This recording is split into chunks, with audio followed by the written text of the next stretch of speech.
भील प्रदेश times news channel में आपका स्वागत है। सबसे पहले मंच पर विराजमान हमारे तमाम पुरखों को नमन, साथ ही सलुम्बर की इस सोनारा की पावन धरा पर आप सब तमाम सामाजिक क्रांति के अग्रदूत, सामाजिक न्याय और अपने हक अधिकार के लिए लड़ने वाले भाई थावरचंद जी के साथ में जो बर्ताव हुआ, उनके समर्थन में आए हुए तमाम भील प्रदेश के गणवीरों को मेरा लाख लाख जोहार। साथ ही आज के इस मौके पर मैं विश्व आदिवासी अधिकार दिवस की आप सबको शुभकामनाएं देता हूं और मुझे आज बड़ी खुशी हो रही है कि मेरे समाज के अंदर लोकतांत्रिक व्यवस्था जाग गई है, सच और झूठ को पहचानने की ताकत आप में आ गई है और आज के दिन हम हमारे अधिकारों के लिए तो बात करेंगे ही करेंगे, लेकिन हमारे थावरचंद जी जो विधायक हैं उनके साथ में जो बर्ताव हुआ है वो हमारे लिए दुख की बात है। आज आप सब यहां पर विराजमान हो और धरने पर बैठे हो, मैं यहां से कलेक्टर महोदय और राजस्थान की सरकार और देश की मोदी सरकार को कहना चाहता हूं कि तुम जिस राष्ट्रवाद की बात करते हो, भाईचारे की बात करते हो, हम आपसे पूछना चाहते हैं कि इस देश के अंदर लोकतांत्रिक व्यवस्था के माध्यम से जनता को अपने चुनने हुए नेता के लिए बोलने का अधिकार होता है, उसके अधिकारों के सुरक्षा के लिए लड़ने का अधिकार होता है, लेकिन यहां हुआ जस्ट उल्टा कि एक राजकीय टूर्नामेंट के अंदर वहां के कुछ भारतीय जनता पार्टी के गुंडे लोग हमारे जो जनता के द्वारा चुने गए नेता थावरचंद जी हैं उनके साथ में अभद्र व्यवहार करते हैं, मारपीट करते हैं और वहां से वो प्रताड़ित होकर शासन प्रशासन को अवगत कराते हैं कि ये जो घटना हुई वो बिल्कुल गलत हुई है। तो मैं यहां से पूछना चाहता हूं कि आपकी सरकार के अंदर शासन प्रशासन ने अभी तक एक विधायक ने धरना लगाया है और अभी तक उनके खिलाफ में कार्रवाई तक नहीं हुई है, तो भारतीय जनता पार्टी की सरकार के अंदर यह लोकतंत्र खतरे में है, यह मैं आपसे कहना चाहता हूं। लोकतांत्रिक व्यवस्था ही तो हमको हमारे अधिकारों को सुरक्षा के लिए हमारे नेता के साथ में खड़े रहने का अधिकार होना चाहिए था। या तो एक विधायक धरने पे बैठा है तो भारतीय जनता पार्टी की सरकार के अंदर एक आम आदमी की क्या सुनवाई होगी, यह हम सबको सोचने की बात है। मैं आप सबको यह भी कहना चाहता हूं कि यहाँ पर जो कलेक्टर हैं वो मात्र कलेक्टर हैं। वो हमारे दिग्विजय सिंह बता रहे थे, दिग्विजय सिंह जी बता रहे थे कि एक कलेक्टर और एक बाबू जैसा काम कर रहे हैं। पर्ची के जहां ऊपर से आदेश आता है तो वो मात्र आदेश पढ़ के बात करते हैं। और हम अभी उनसे वार्ता करने गए तो क्या कह रहे थे कि मैं इन्वेस्टिगेशन कर रहा हूं, जांच कर रहा हूं। हम उनसे पूछना चाहते हैं, जांच करते करते आपके 5-6 दिन हो गए, अभी तक जांच पूरी नहीं हुई तो न्याय कब मिलेगा? एक विधायक को न्याय नहीं मिल रहा है तो आम जनता को भारतीय जनता पार्टी की सरकार में क्या न्याय मिलेगा, यह पूछना चाहते हैं हम आपसे। आज कलेक्टर महोदय कह रहे हैं कि हम उनको निलंबित नहीं कर सकते। हम हमारी बहन हमारे मानगढ़ पर एक कार्यक्रम हुआ था, उस कार्यक्रम के अंदर भारत के संविधान के अनुच्छेद 51A के तहत उन्होंने पाखंडवाद के खिलाफ में ये बात कही थी कि मैं सिंदूर नहीं लगाती, उस बहन को निलंबित कर दिया गया। और यहाँ पर एक विधायक अपने यहाँ पर उनके साथ में जो बर्ताव हुआ उन दोषियों के खिलाफ में वीडियो वायरल हुए, वो वीडियो बता रहे हैं, व्हाट्सएप में जो चैट हुई वो चैट बता रहे हैं और कलेक्टर साहब कह रहे हैं कि मैं जांच कर रहा हूं। क्या जांच कर रहे हो अब तक, ये पूछना चाहते हैं हम। और कलेक्टर साहब हम आपको कहना चाहते हैं कि जो टूर्नामेंट आयोजित हो रहा था वो राजकीय टूर्नामेंट आयोजित हो रहा था और आपको अगर कलेक्टर बने हो और आपको आर्टिकल और नियम नहीं पता है तो हम आपको बता देना चाहते हैं कि जो राजकीय कार्य में बाधा पहुंचाने का काम किया है, यहाँ पर संवैधानिक पद पर बैठा हुए विधायक के साथ में जो बर्ताव किया गया है, तो राजकीय कार्य में बाधा पहुंचाने का आईपीसी की धारा 332 और 353 के खिलाफ में उनके खिलाफ में कार्रवाई होनी चाहिए कि नहीं होनी चाहिए। और वीडियो के माध्यम से, व्हाट्सएप के माध्यम से जो चैटिंग हुई और जो गुंडे मवाली जैसी भाषा का इस्तेमाल किया गया, एक मन्नालाल जी रावत जो सांसद हैं वो आज आदिवासियों के सर्टिफिकेट लेने के बाद में ये कहते हैं कि बाप के कार्यकर्ताओं के घर जला दो। हम उनसे कहना चाहते हैं किसी बाप के कार्यकर्ता पे खाली एक दिया जला के दिखा दो, हम आपको जब मान जाएंगे।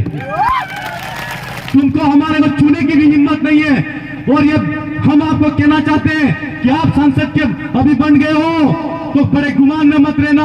हमारे वहां पर जनता ना हमारी ताकत है, लोकतांत्रिक व्यवस्था की जो ताकत है और जनता की ताकत है, उस जनता की ताकत ने अपनी ताकत को पहचान लिया और ऊंचा टावर जिसको कहते थे, जिसको तुमने गोद में लिया, उसको ऊंचे टावर को गिरा के समंदर में फेंक दिया। इसलिए हम उनको भी कहना चाहते हैं और उनके इशारों पर अगर कलेक्टर महोदय और एसपी साहब काम कर रहे हैं तो हम आपको भी कहना चाहते हैं कि आज नहीं तो कल अगर ये गुनाह साबित हुआ तो आईपीसी की धारा 100 करोड़ के तहत मिथ्या साक्ष्य पेश अगर आपने किए हैं तो हम आपके खिलाफ में भी एफआईआर करेंगे और सुप्रीम कोर्ट के अंदर जाएंगे। क्या समझ रखा है आदिवासियों को? आज तक आपने ऐसा समझ रखा था कि हम जैसा चलाएंगे ऐसा चलेंगे, लेकिन कलेक्टर साहब हम ये कहना चाहते हैं कि आप कलेक्टर बने हो, अंग्रेजी हुकूमत के अंदर कलेक्टर बनते थे, क्या काम करते थे आपको पता है? क्या काम करते थे पता है?